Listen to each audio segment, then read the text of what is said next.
On avait presque clôturé.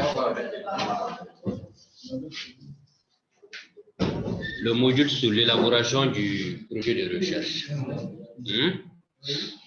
Donc, aujourd'hui, nous allons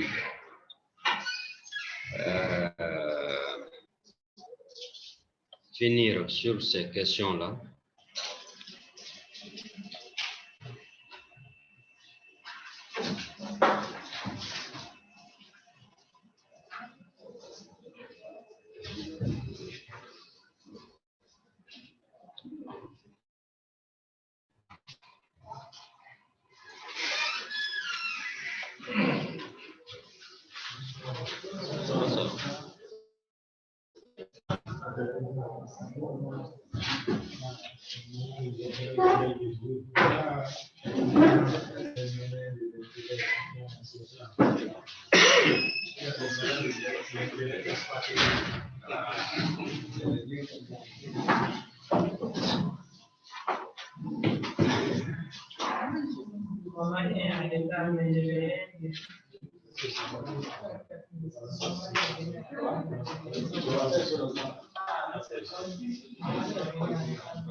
Voilà.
Ok.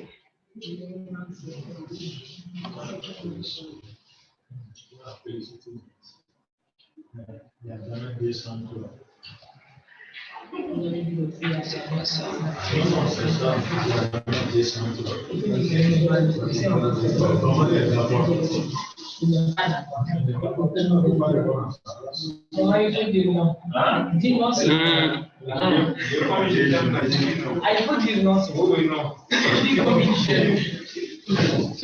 Est-ce que vous nous recevez? Hein? Oui, le son, on ne met pas l'écran, quoi. Ah, ok. Vous voyez maintenant l'écran? Oh, bon, ça, oui. Ok. Oui, maintenant, ça va. Oui. Ok. Ok. Donc, merci bien. Bonsoir.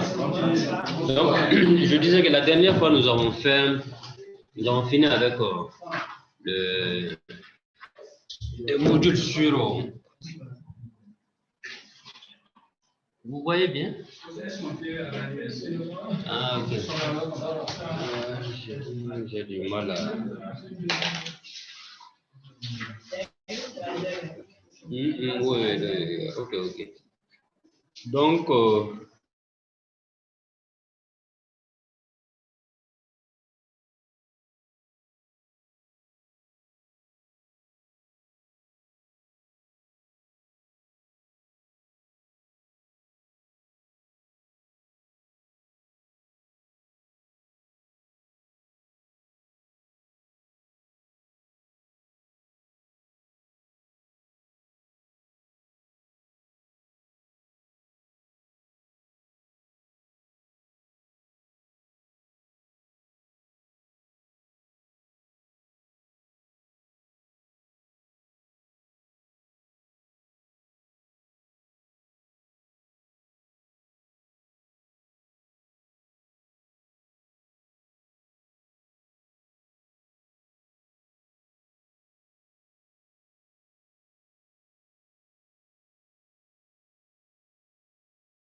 Chers collègues, vous avez le son?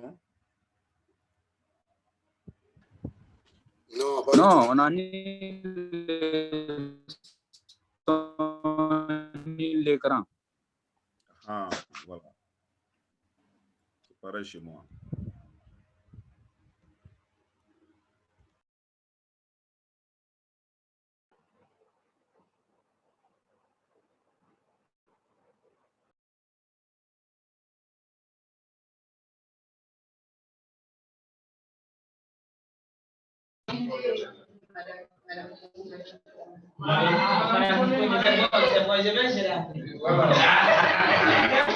Je connais Mariam Traoré, infirmière d'État.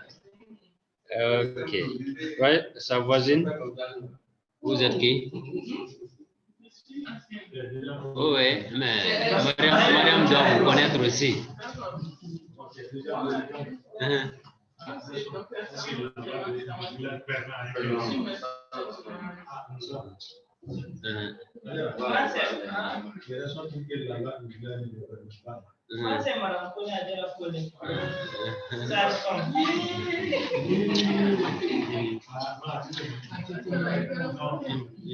Oui, madame.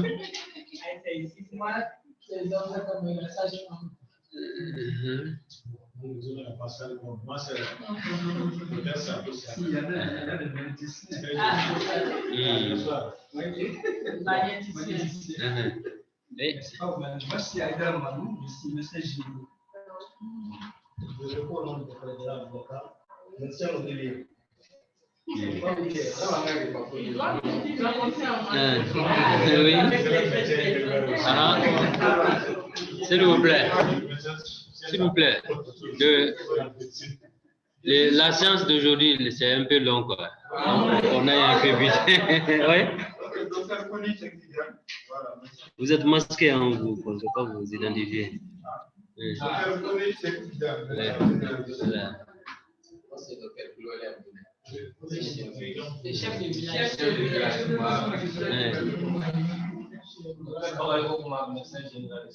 Ok.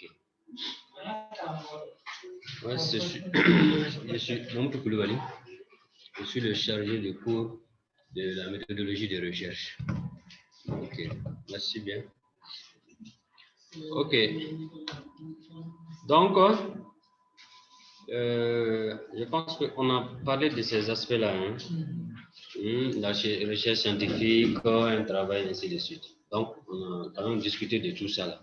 Ça nous dit que la recherche, c'est un travail qui est un peu difficile et on ne s'y engage pas au tout hasard. Il y a un travail préalable à faire qui est quand même le fait de s'imprégner. Donc,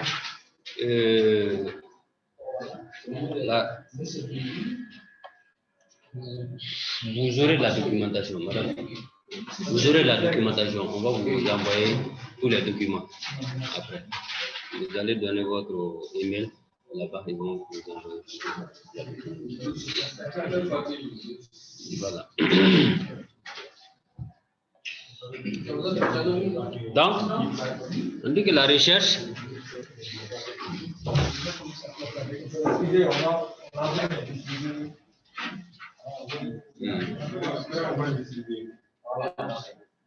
voilà.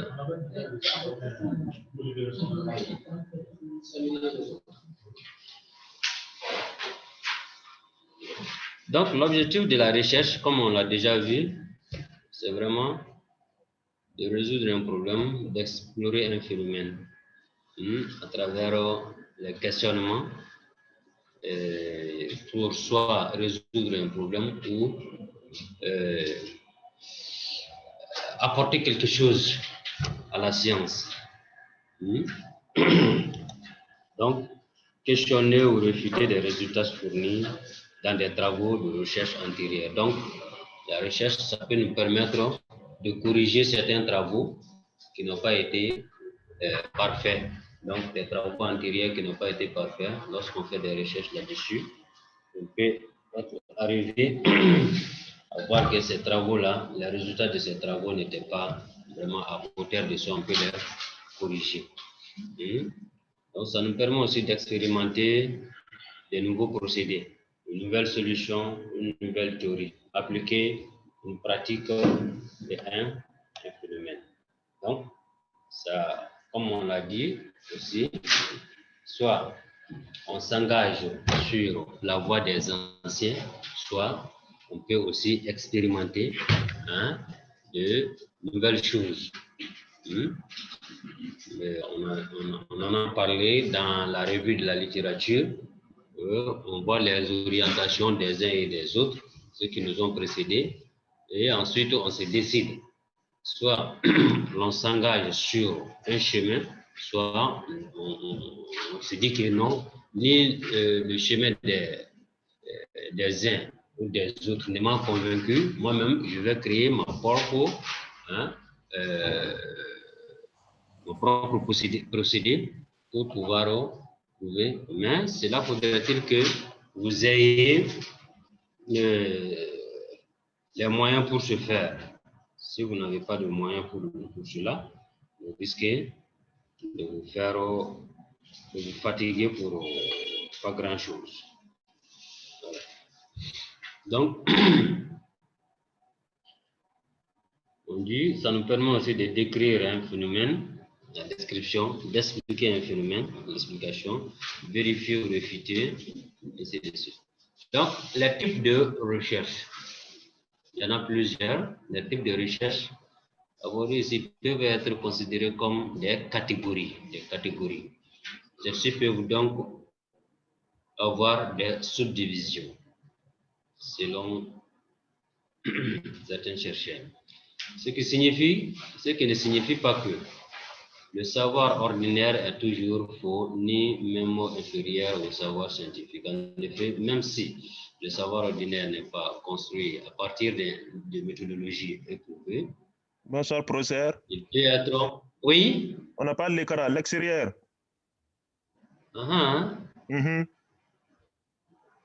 Pourtant, on avait partagé ça. Oui, c'est parti, quoi. C'est parti. Qu'est-ce que vous voulez faire alors? C'est ça?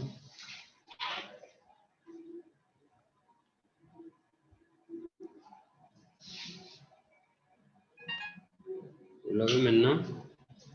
Ça va? Bon, ça Ça vient. va? Oui, ça va maintenant. C'est bon? Oui, merci. Ok. Donc, il peut être le fruit de longues années de pratique et d'observation. Certains de ces savoirs ordinaires ne sont pas encore démontrables par la science. Ainsi de suite, la paume de la main qui gratte, ainsi de suite. Donc, les différents types de recherche, nous en avons plusieurs.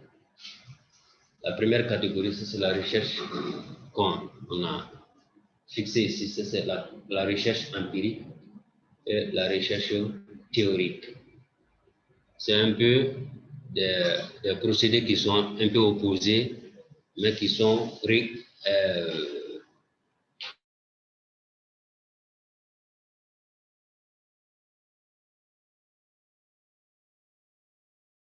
opposés, mais en réalité, ils sont complémentaires. Quand on parle d'empirisme, c'est l'expérimentation, la recherche par expérience. Alors que l'autre, qui est seulement théorique, donc il n'y a pas d'expérimentation, mais c'est vraiment de développer des concepts des concepts nouveaux, des idéologies nouvelles pour mûrir la réflexion. Donc on dit que l'approche philosophique de la recherche est fondamentalement de deux types, empirique et théorique. La recherche empirique peut être définie comme la recherche basée sur l'expérimentation ou l'observation. Donc, chaque fois que vous entendez quelque chose d'empirique ou Voilà. L'empirisme, c'est vraiment de l'expérience. Quelque chose qui se base sur l'expérience. Voilà. Voilà, sur les 4 témoins, l'expérience, la pratique quotidienne. Donc, c'est ça. C'est un savoir empirique, ça veut dire que c'est un savoir qui a été ancré dans les mentalités à travers la pratique quotidienne, à travers le vécu, l'expérimentation, l'expérience. Professeur, Oui, bonsoir. oui, Je voudrais poser une question bonsoir. Oui, oui. par rapport à empirique là. Maintenant, vous parlez, quand vous dites expérience, vous faites allusion au vécu d'une personne ou bien une expérience, par exemple, dans les laboratoires. C'est beaucoup plus le vécu. Ah, ok. L'expérience acquise du vécu. Ok, d'accord, merci. Voilà. Donc, par l'observation, elle a longtemps été considérée comme étant l'apanage des sciences de la nature. Longtemps, en effet, les sciences sociales et humaines ont été considérées comme n'étant pas capables de produire du savoir scientifique, c'est-à-dire produire à partir des procédures et techniques éprouvées, quel que soit le contexte. La recherche théorique se fonde, elle, sur la recherche théorique. Est-ce qu'on se suit à ce niveau? Est-ce qu'on se suit?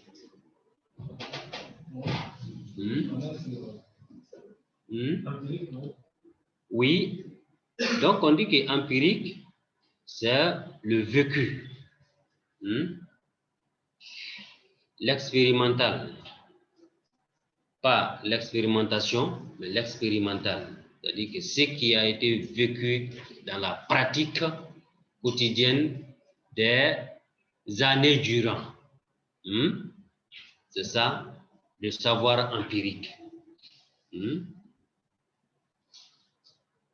Maintenant, à l'opposition de la recherche théorique, on dit qu'elle se fonde, elle, sur le développement continu des concepts.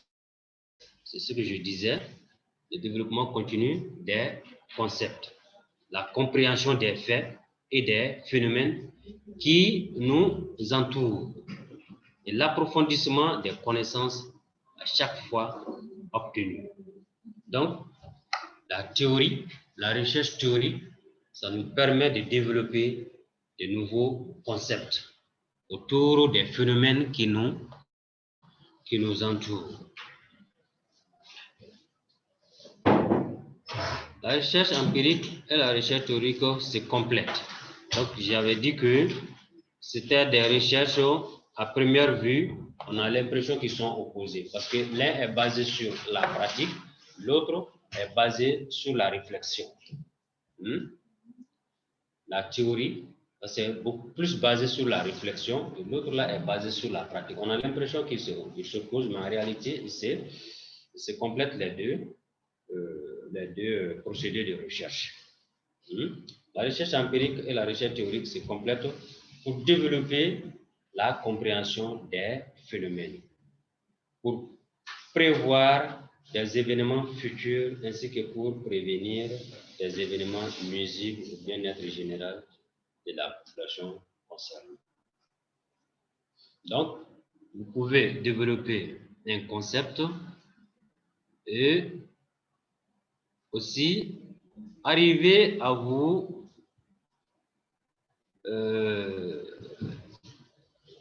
fixer à partir de l'observation, du phénomène. Ensuite, vous avez la recherche fondamentale et la recherche appliquée. Ici également, on a l'impression que les deux recherches se rejettent. la recherche fondamentale et la recherche appliquée. Du point de vue fonctionnel, on dit que la recherche peut être fondamentale, pure ou appliquée. On considère d'habitude que la recherche fondamentale se consacre à l'acquisition de connaissances sans au préalable but défini d'utiliser ou d'objets spécifiques. Donc, la recherche fondamentale, le propre de la recherche fondamentale, c'est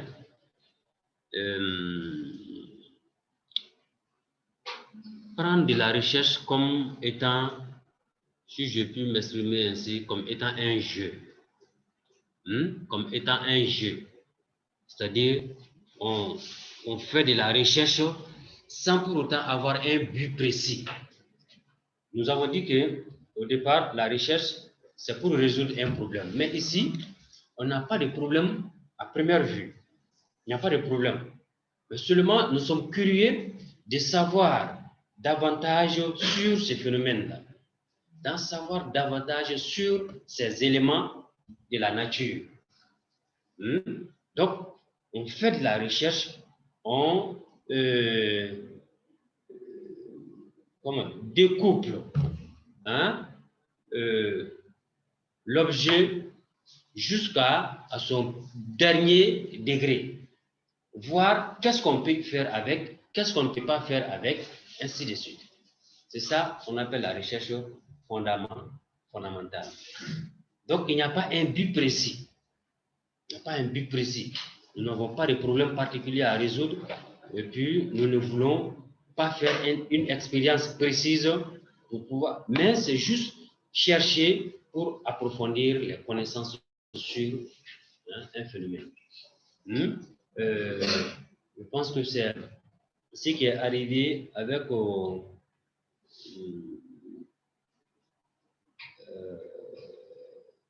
les 3D, ce qu'on appelle aujourd'hui les 3D, ou bien avec les drones, la fabrication des drones. C'était juste un objet pour jouer, c'était juste pour imiter les cerfs-volants que les enfants utilisent. Donc c'était au départ un objet pour jouer, donc il n'y avait pas de but précis. Mais à la longue, on a fait la recherche, on a fait la trouvaille, et c'est resté comme ça en attendant. Avec le temps, l'insécurité grandissante, finalement, on a trouvé une utilisation qui est de les équiper de caméras, soit même les équiper de bombes, de missiles, ainsi de suite. Donc, chez nous, cela n'est pas de parce que nous, on n'a pas ce même problème. Donc, c'est vraiment cela. Nous ne sommes pas arrivés à ce niveau-là d'abord. Nous ne sommes pas encore arrivés à ce stade-là. La recherche fondamentale. Donc, on fait juste la recherche pour vraiment développer les connaissances sur les événements. Les 3D aujourd'hui, pratiquement, ils l'appliquent dans tous les domaines. Les 3D. On regarde la vidéo avec, on fait les jeux avec, on peut même fabriquer des objets avec le système 3D. Mais au départ, ce n'était pas pour résoudre un problème précis. Et même ça n'a pas des applications dans le domaine de la santé, la chirurgie. Voilà. Donc, mais au départ, rien de tout cela n'était prévu. C'était juste vraiment de la recherche pour savoir, pour connaître davantage les phénomènes. Et comme vous l'avez dit, ces recherches-là sont vraiment développées dans les pays qui ont beaucoup de moyens parce qu'ils peuvent se permettre de financer ces choses-là. Nous sommes des consommateurs. Voilà. Ils font de la recherche. Au moment de consommer, ils nous les envoient, on utilise. On apprend juste comment les utiliser. Donc, c'est cela la recherche. Donc, du point de vue fonctionnel, la recherche peut être fondamentale ou appliquée. On considère d'habitude que la recherche fondamentale se consacre à l'acquisition de connaissances, sans au préalable but défini d'utilité ou d'objet spécifique. Elle relève donc plus de la recherche théorique, exemple la recherche mathématique, la recherche biomédicale ou la recherche sur la cellule. Voilà. Donc, faire de la recherche sur les cellules, juste pour connaître les compositions, les trucs de la cellule jusqu'à son dernier degré. Puis, la mathématique aussi, on peut faire de la recherche sans pour autant avoir une application dans la vie pratique. Maintenant, la recherche appliquée découle toujours d'un problème. Elle est dirigée pour résoudre un problème existant.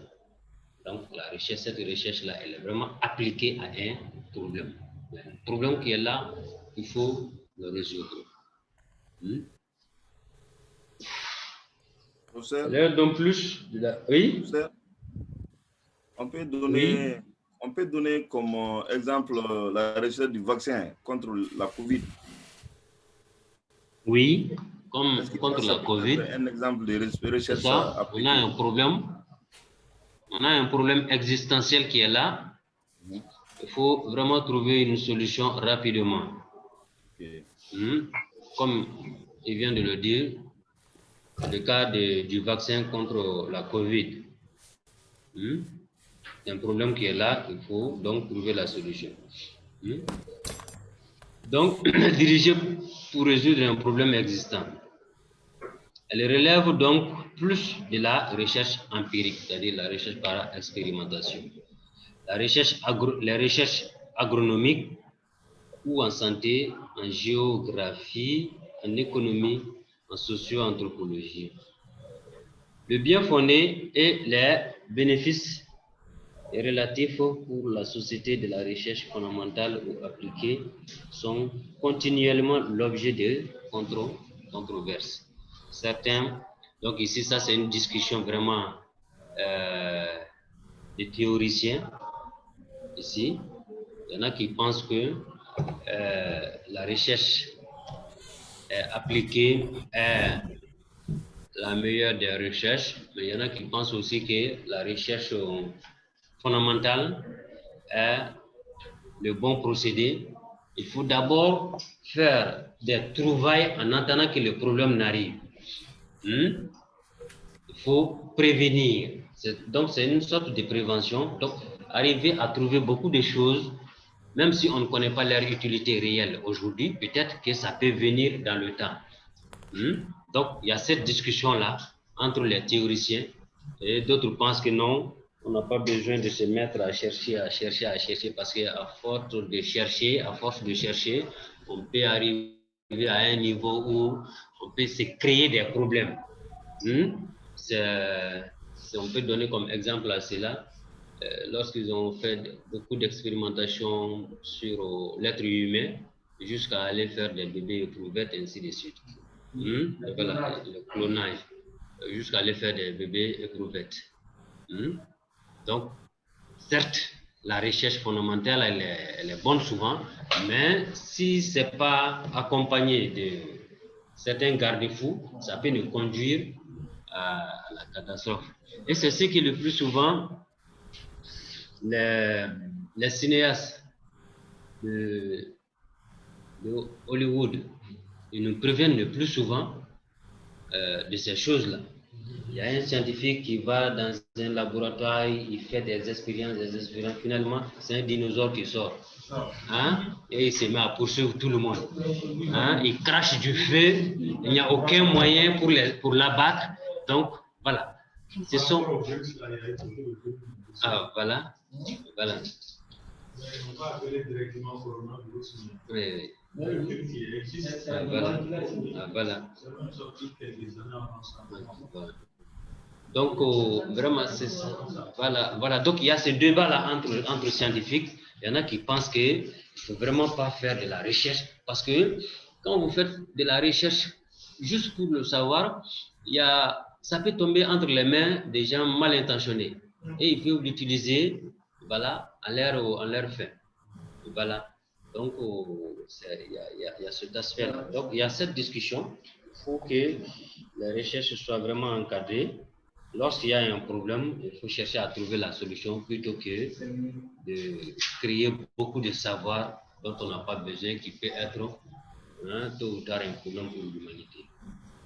Donc, le bien fondé, les bénéfices relatifs pour la société de la recherche fondamentale ou appliquée sont continuellement l'objet de controverses. Certains prétendent que la science, qui dépend beaucoup des contributions de la société, devrait se consacrer directement à résoudre les problèmes relatifs à l'homme. Donc, lorsqu'il y a un problème, il faut chercher à résoudre ces problèmes. Tandis que d'autres argumentent que la recherche scientifique est la plus productive lorsqu'elle est entreprise librement et que les plus grands progrès dans les sciences résultent de la recherche pure. Théorie relative d'Einstein, de la relativité d'Einstein, la loi de la pesanteur de Newton, l'esprit des lois de Montesquieu, et ainsi de suite. Donc, selon eux, la recherche, elle est vraiment intéressante lorsqu'on n'a pas de pression. C'est-à-dire que si on ne fait pas de course contre la montre, donc c'est en ce moment qu'on a la liberté de chercher à notre guise et de trouver tout ce dont nous avons besoin sans pression. Mais s'il faut attendre que la pression s'installe, ça devient en ce moment un problème. Donc chacun a son argument et chaque argument est valable. Mais ce sont vraiment des philosophies qui se complètent. On peut faire de la recherche fondamentale, la recherche pure, c'est-à-dire faire de la recherche sans objectif prévu, mais tout en quand même gardant, en se fixant certaines limites. Tout en se fixant certaines limites. Ça peut être bénéfique d'une discipline. Par exemple, dans la mécanique, ça peut être bénéfique. Oui. Mais vraiment, dans la biologie, la génétique, ça peut. Voilà, la génétique, la physique, tout ça là. On a créé les formules de la bombe nucléaire ou bien des formules de la bombe atomique. Aujourd'hui, les djihadistes, les bandits, ils ont tous la formule. Ils peuvent créer des explosifs, même avec des clous, des pointes. Avec des pointes seulement, si tu veux, tu peux créer un explosif. Tu le déposes quelque part, tu mets le feu et puis ça s'explose. Le plus souvent, c'est ce que les gens là utilisent au nord. Ce qu'ils appellent les engins quoi là. Voilà.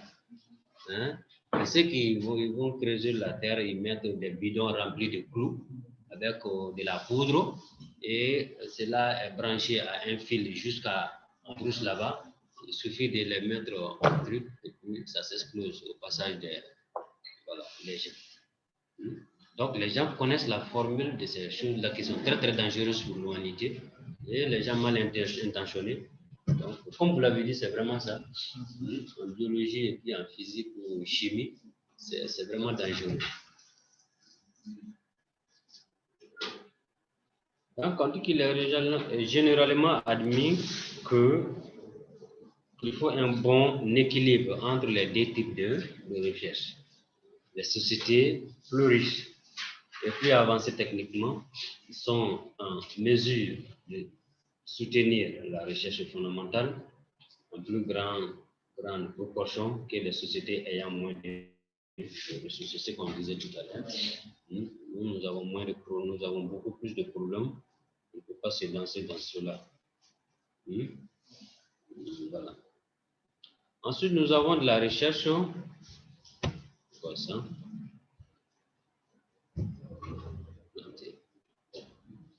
La recherche descriptive et la recherche explicative. La recherche descriptive et la recherche explicative.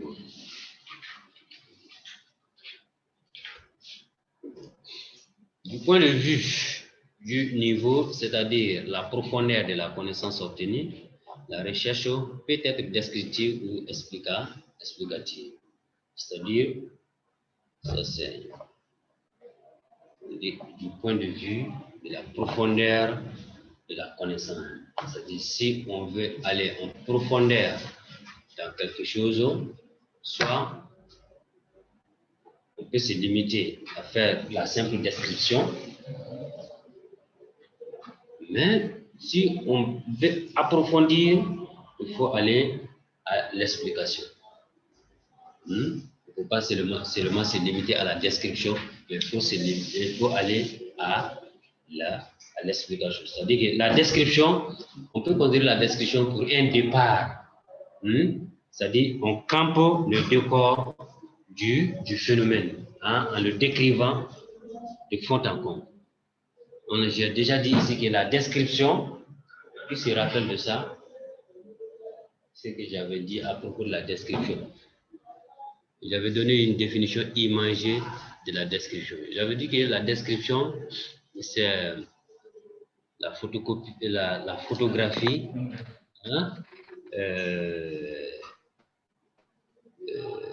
la photographie,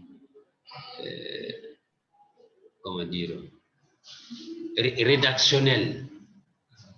C'est comme une photographie, mais cette fois-ci avec des mots, avec des expressions. C'est ça la description. C'est-à-dire que la description se contente seulement de montrer le corps physique. Voilà, la description se contente de montrer le corps physique. Mais la description ne rentre pas dans la composition, ainsi de suite, ainsi de suite. Mais ce jour-là, j'avais dit que si j'ai décrit, par exemple, monsieur le responsable à quelqu'un, la personne peut venir directement à l'institut ici et tout de suite se diriger vers le responsable et dire que oui, voilà ce monsieur qu'on m'a parlé. C'est de vous qu'on m'a parlé. Donc, on a tout de suite comme l'impression, madame, c'est pas ce que j'ai dit. On a tout de suite comme l'impression que la personne vous a déjà vu. Si on fait une description fidèle, on a l'impression que la personne vous a déjà vu. Ou si j'ai, bon, laissons le responsable. Si j'ai décrit l'itinéraire de l'institut, si j'ai décrit l'itinéraire de l'institut en santé publique à quelqu'un, normalement, il doit quitter chez lui jusqu'à l'institut ici, venir s'arrêter devant la porte. Donc, la personne a toute l'impression que on a fait un film. Donc, en un mot, un passage qui évoque la réalité jusqu'ici. Donc, la description, c'est une sorte de photographie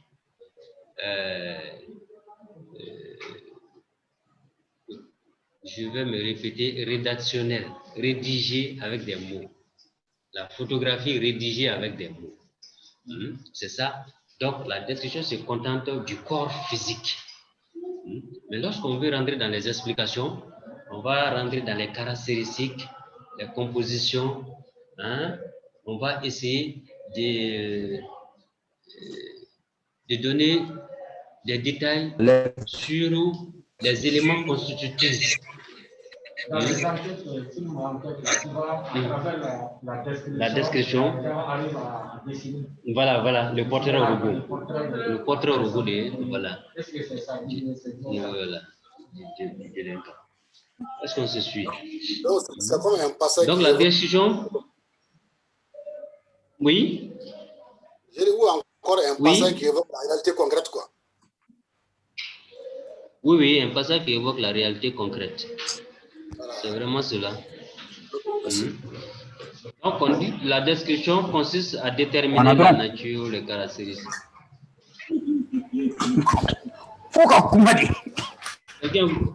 Quelqu'un veut intervenir? Quelqu'un veut intervenir? Donc, la description consiste à déterminer la nature et les caractéristiques des phénomènes et parfois à établir les associations entre eux. La description peut constituer l'objectif d'une recherche. Donc, la description, ça peut constituer l'objectif d'une recherche. Mais, ça va être un début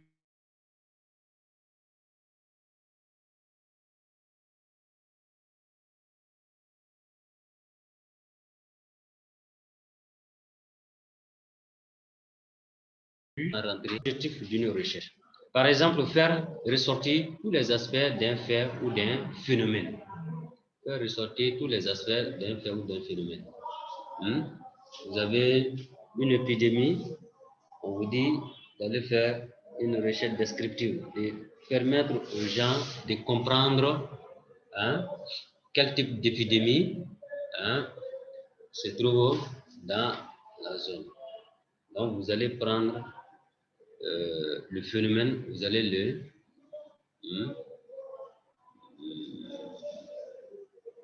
le décrire de façon que lorsque vous rencontrez ce cas-là, vous allez le reconnaître. Et je pense que toutes les maladies, pour connaître les maladies, c'est d'abord la description qui nous permet de les connaître. La description des symptômes qui permettent de connaître la maladie ensuite.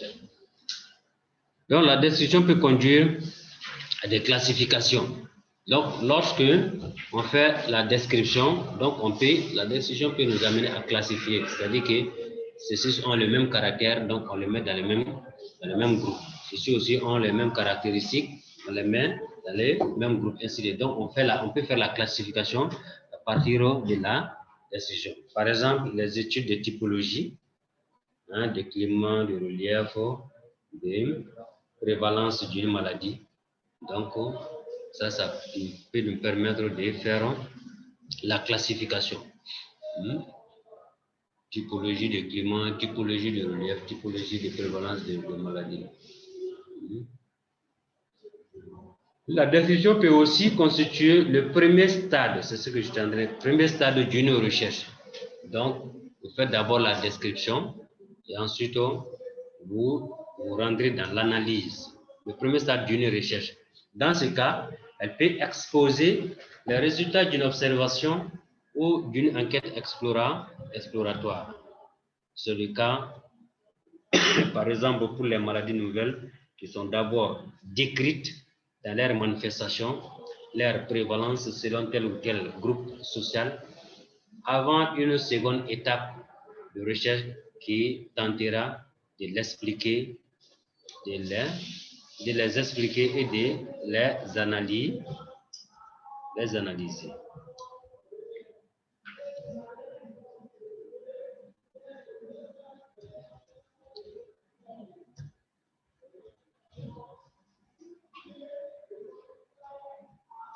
Il y a des réactions? Bon, ça va. Oui?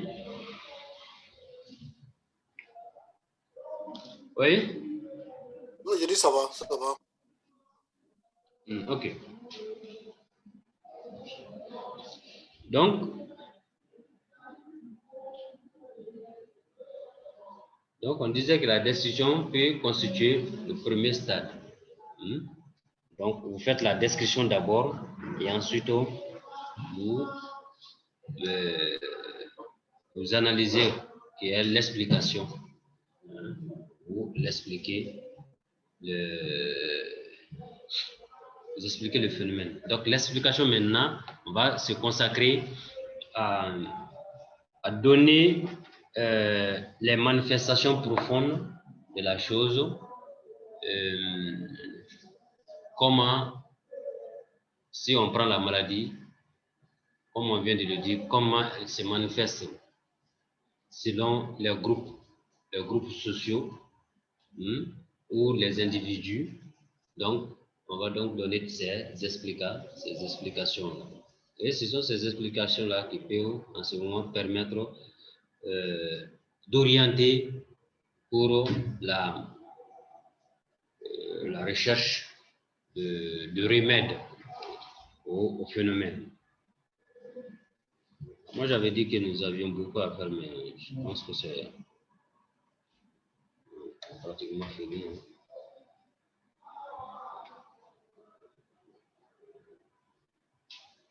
Donc, à côté de ça, certains vont vous parler de recherche qualitative, de recherche quantitative, qui n'ont rien à voir avec les différents types de recherche que nous sommes en train de dire. La recherche qualitative et la recherche, ce sont les approches de collecte et d'analyse des données. Et ce sont les approches.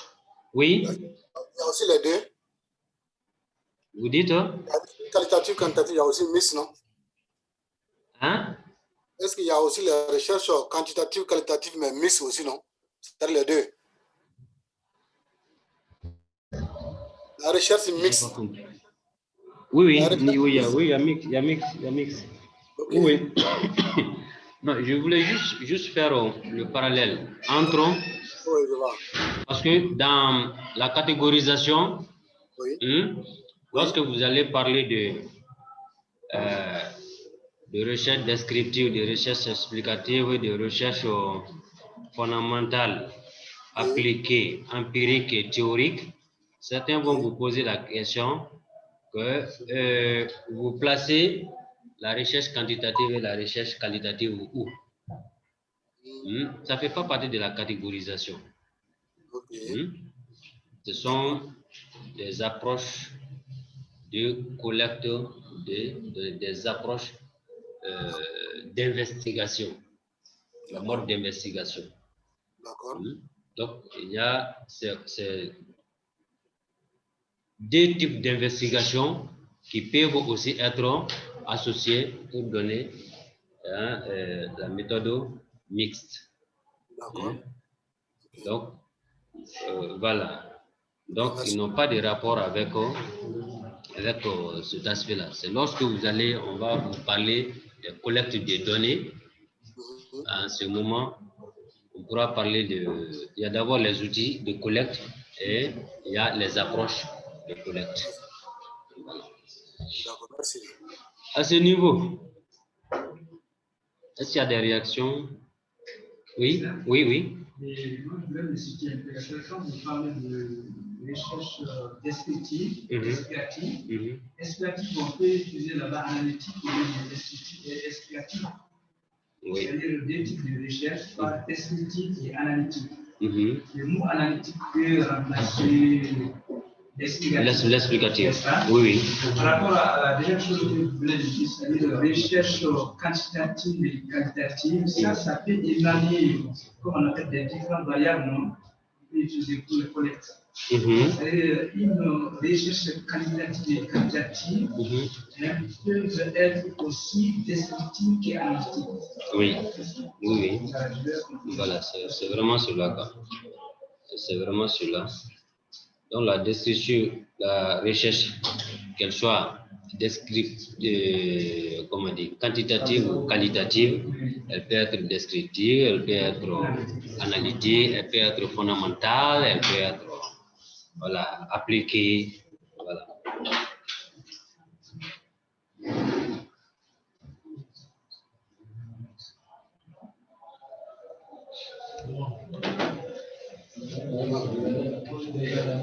C'est l'heure de la pause prière. Ce n'est même pas la fin du module. Oui. Hein?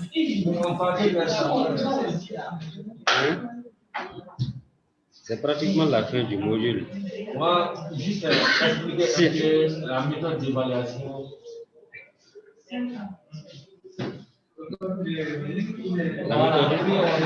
Ok. On va consacrer le reste du temps. Aux questions-réponses, quoi. Voilà. Ok, donc, à l'extérieur, nous allons observer la pause prière. À 30, on revient. Et puis, on va continuer à échanger jusqu'à la fin de l'heure.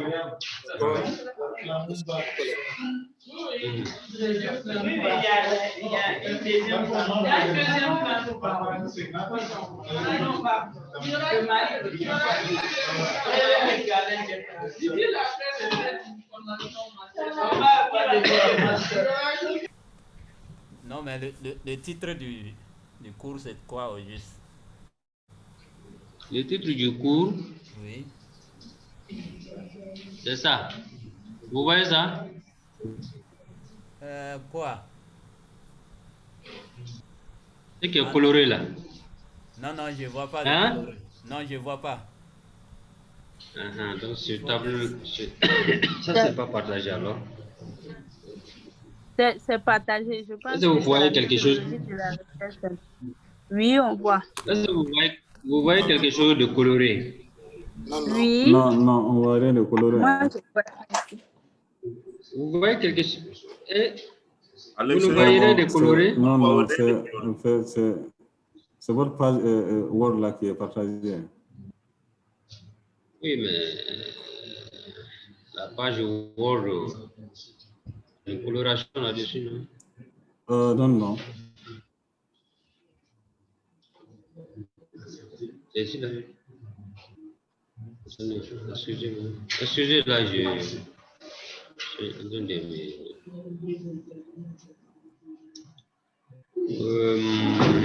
comment on fait là? Aidez-moi là, je vais essayer de partager. C'est ce qui est coloré en rouge, en jaune. Mais on voit. Hein, en jaune là, non? En rouge. Rouge? Oui. Il faut lire. Il faut lire. Voilà, vous c'est le critère, c'est du noir sur le rouge, non? Méthodologie de la recherche scientifique. Oui. C'est ça, je pense. Non, attendez, s'il vous plaît. Oui. Non, j'ai deux écrans. S'il vous plaît, j'ai deux écrans. Ah, lectureur ne voit pas. Deuxième écran là. Comment on procède là? Regardez un peu jusqu'en haut là, c'est la couleur plutôt en rouge quoi. Du jaune, mais ça couleur en rouge. Non, excusez-moi un peu là. Je suis en train de...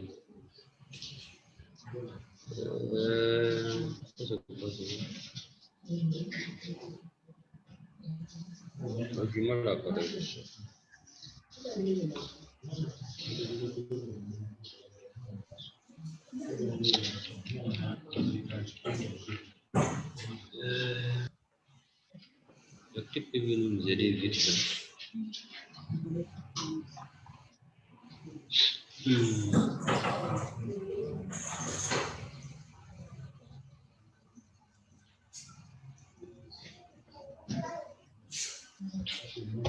L'intérêt.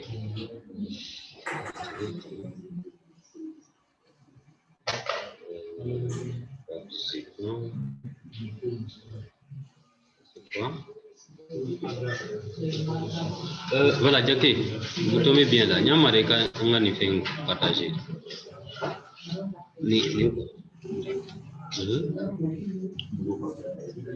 C'est ça.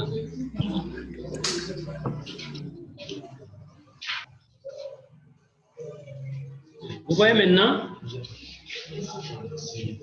Voilà, maintenant on voit. Maintenant on voit. Aperçu général. Recherche scientifique, aperçu général. Oui, on voit. Ok, je vois. Voilà. Ah, voilà. C'est ça, le cours. C'est-à-dire qu'on a juste... on aurait dû commencer par ça, hein. On aurait dû commencer par ça et ensuite aller au projet de recherche. Hein? On est vite vraiment allé au projet de recherche. C'était pour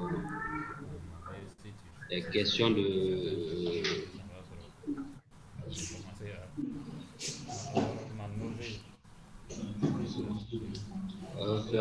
pour vous imprégner rapidement projet quoi. Donc, oui, celui qui avait une préoccupation, c'était... Donc, ici, Nous avons juste développé les types de recherche. En gros, si je puis m'exprimer, si nous avons 6 types de recherche. La recherche empirique, la recherche théorique, la recherche fondamentale, la recherche appliquée, la recherche descriptive, la recherche explicative. Mais on les a classés selon leur complémentarité. On les a classés selon leur complémentarité en 2-2. C'est-à-dire que les recherches qui se complètent, on les a mis ensemble. En apparence, on a l'impression que c'est des méthodes qui s'opposent. Mais en réalité, elles se complètent. Lorsque vous allez peut-être voir la recherche descriptive et la recherche explicative, d'aucuns peuvent se dire que ouais, ce sont des contraires. Mais en réalité, ce sont des recherches, des méthodes, des procédés qui se complètent. L'un est le début de l'autre, ici. La recherche descriptive est le début, est un début pour arriver à la recherche analytique, comme Aïdara l'a dit, explicative ou analytique, c'est la même chose. On peut faire la recherche pour voir la manipulation chez les patients. Oui. Donc, en descriptif, on peut voir les situations sont plus manipulées. Oui. En explication, ça peut être laissé de force Voilà. Donc, l'explication est un approfondissement de la description. Donc, on dépasse le cadre descriptif et puis on rentre en profondeur pour expliquer le pourquoi du phénomène. Ici, c'est le comment du phénomène, la description, c'est le comment du phénomène et l'explication, c'est le pourquoi. Pourquoi ça a lieu. C'est ce que vous avez dit, le sevrage précoce, ainsi de suite. Ça, c'est le pourquoi. Mais l'explication, la description, c'est comment ça se passe. C'est le comment.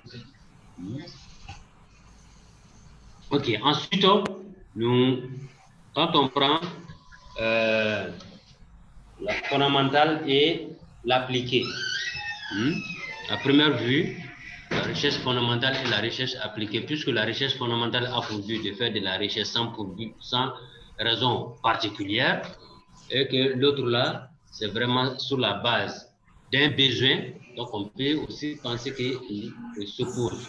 Mais, généralement, aucune recherche, on a beau faire de la recherche fondamentale, si elle n'a pas d'application, elle n'est pas utile. Elle n'est pas utile.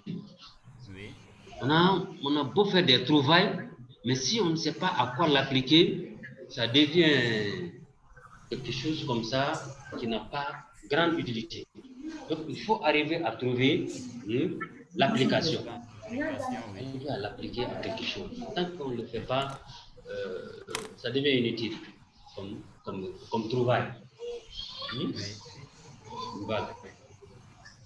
Donc, effectivement, en ce moment, lorsque on a fait de la recherche, on a trouvé des choses, il n'y a pas d'application, on se met aussi à faire une autre recherche pour pouvoir appliquer, trouver une utilité à la chose. On engage une autre recherche pour trouver une utilité.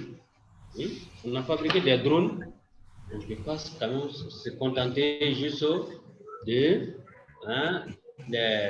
faire voler avec une télécommande, comme ça.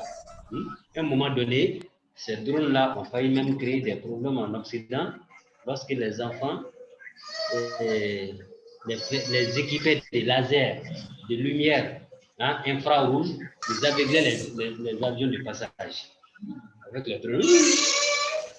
Soit ils vont à côté des aéroports, ils font voler les drones. Ils les font voler. Donc, les avions, ça empêche les avions de voler parce que si tu ne fais pas attention, ça peut créer un accident au-dessus des aéroports. Donc, ça va y créer un problème. Ah, on a qui trouvent finalement des applications. Ce sont des applications militaires et tout. Hein?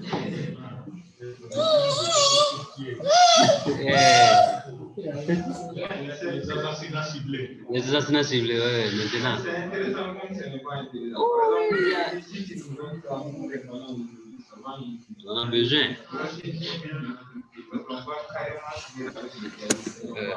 On a besoin. Et puis même les attaques quotidiennes. Et même les attaques quotidiennes à Bamako. Les attaques quotidiennes à Bamako.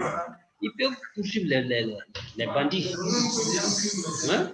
Ça peut poursuivre les bandits dans la rue en routière, soit les filmer, hein, pour qu'on puisse les rechercher.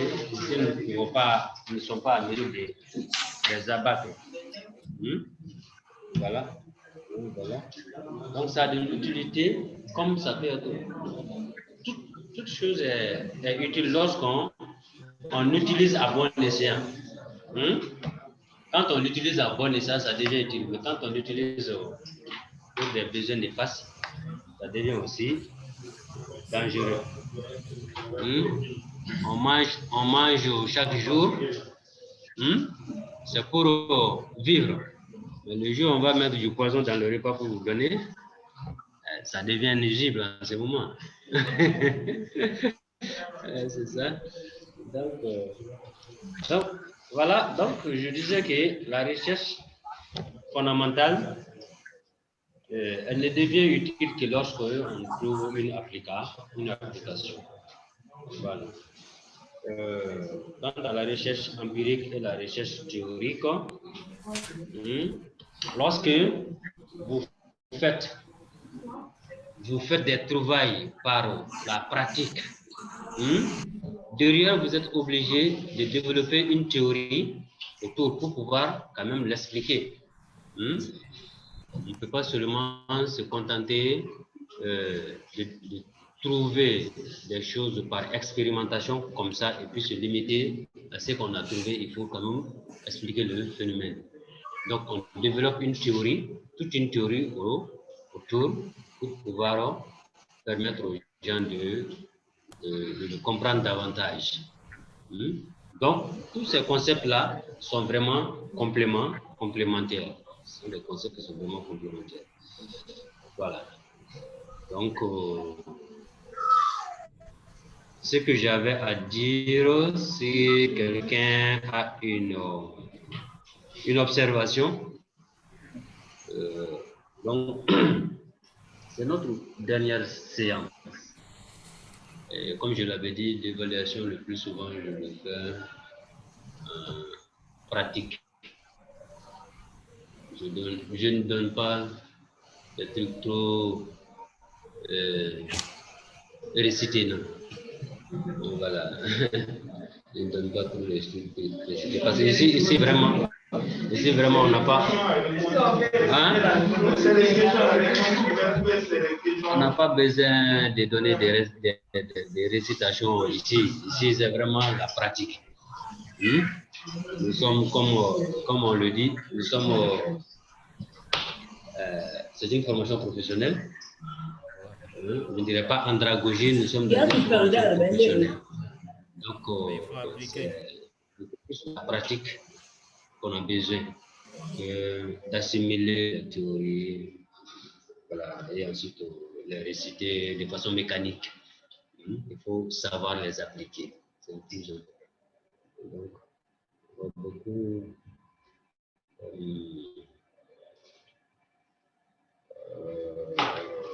vous amener à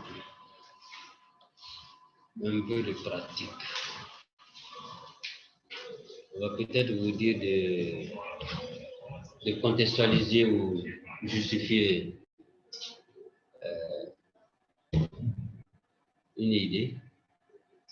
Voilà. Ou bien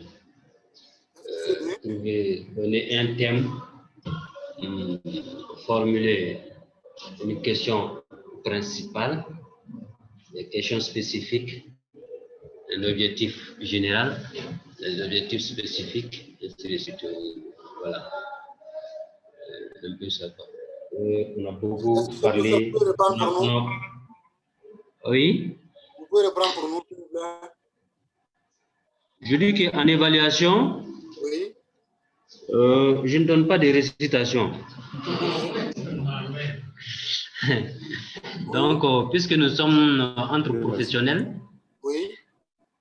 Donc on va beaucoup plus nous focaliser sur la pratique. Ok. Voilà. Tout à l'heure, nous avons fait le projet de recherche. Oui. On a beaucoup échangé là-dessus. Oui. Donc, on va orienter les gens à comment élaborer un projet de recherche. Par exemple, demander à contextualiser ou justifier un sujet, ou demander de formuler un sujet et puis trouver des questions principales, questions spécifiques, objectifs général, objectifs spécifiques ou hypothèses de recherche, ainsi de suite. Ok. Voilà. Voilà. Voilà, tout comme on l'a fait. Le premier chapitre, quoi. Hein? Comme on a fait contre les vaccins, contre le pali, là. Voilà, comme on a fait le vaccin contre le palu, là. Ok. On l'a fait de façon un peu superficielle. D'accord. Je pense que lorsque vous allez vous plonger là-dedans, parce que on va vous donner les sujets, mais c'est sujets à traiter à domicile. Okay. Voilà, c'est pas sur table, quoi. Vous allez traiter des sujets, ensuite vous allez les envoyer à Diakté, il va ensuite les envoyer. D'accord. Voilà. C'est des sujets individuels ou bien vous allez donner par groupe? Non, individuel. Individuel, ok. C'est individuel.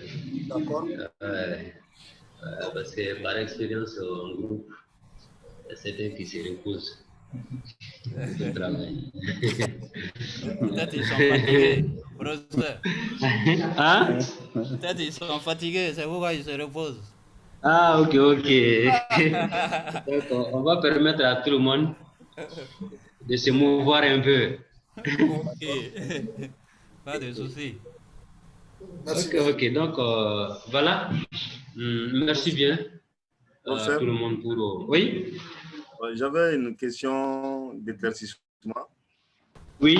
Voilà, ça concerne une étude transversale. Est-ce qu'une étude transversale S'il vous plaît, excusez-la. S'il vous plaît, oui.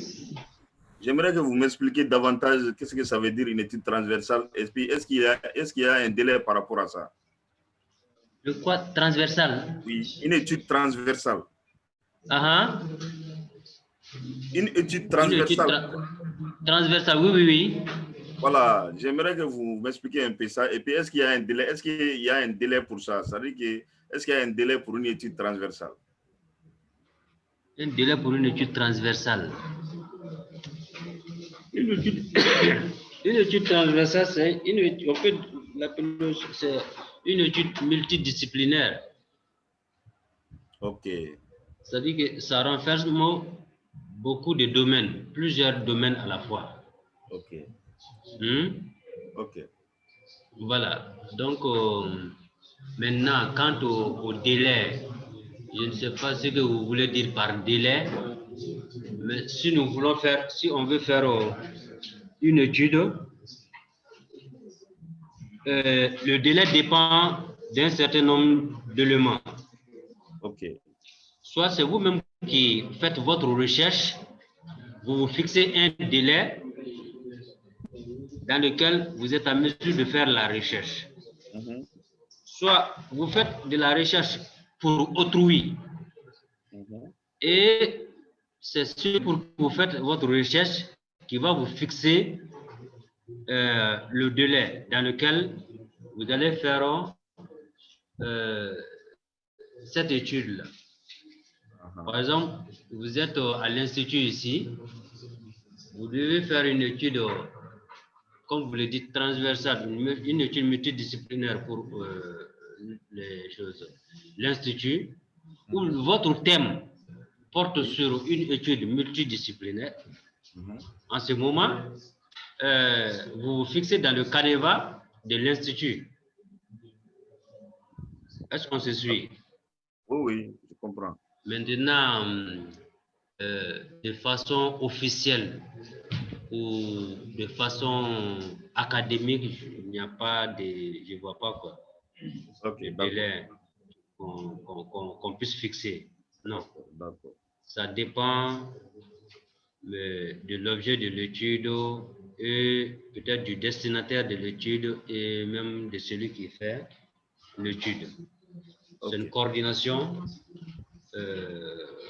d'action qui va vous permettre de fixer le délai. Mais transversal, dans tous les cas, ça veut dire multidisciplinaire. Ça recoupe ça touche à beaucoup de domaines. D'accord. Merci. À partir du moment où ça dépasse le cadre d'un domaine, donc c'est déjà, ça devient transversal, quoi. D'accord, merci. Ça dépasse 1 pour arriver à 2, 3, 4, voilà. Est-ce qu'on se comprend? Oui, merci bien, j'ai compris. Ok. Voilà, donc merci à tout le monde pour avoir pris de votre temps pour venir m'écouter. Mon contact, oui, c'est le 76 06 33 54. Ceux qui ont Malitel, ceux qui aiment Malitel, 63 60 72 62. S'il vous plaît, monsieur Barré, votre billet. L'orange, c'est le 76 06 33 54. Oui, 54.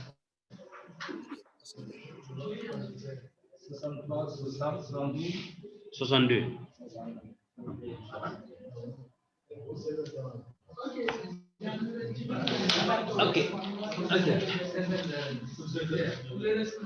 Ok, bonne soirée et bonne suite à tout le monde. Merci, professeur. Merci. Oui, on reste Merci, ensemble. professeur. Ouais, C'est fini?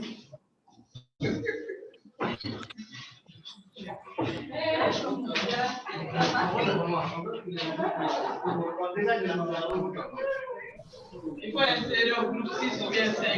Nous, on est déjà...